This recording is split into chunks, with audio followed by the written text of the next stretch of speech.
Seeds are grown in seed orchards. They're genetically bred.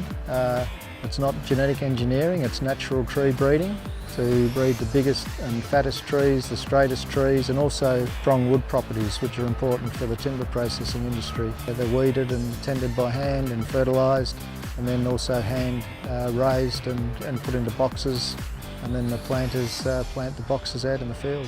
After the final harvest, there's a lot of branches and needles or leaves of the trees are left, and they're mulched back into the soil to conserve the nutrients. Once the trees are planted, they're tended or nurtured throughout their life. Leading up to around age 10 is when they first thin. So thinning is when you take out the weaker stems, the smaller stems or the bent stems, and the trees are quite small there, so they're usually cut into pulp log, which is chipped.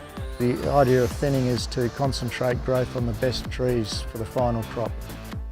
After that, at around between 20 and 25 years, the forest may be thinned one or two additional times, and they're cut into logs for sawing. Now, the process of harvesting is quite automated these days, and they're quite sophisticated $1 million plus machines with onboard computers and sensors that optimise and assist the harvest operator make decisions about what length they're going to cut.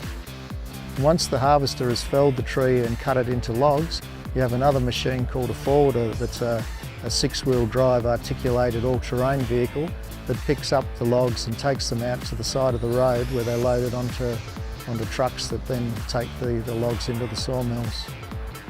In the log yard, logs are brought in on log trucks. We unload them and segregate them according to where they came from or log sizes. We then remove the bark from the logs. They come in from the bush with the bark still on them. That bark goes off for landscaping use, and the log is then ready to be sawn.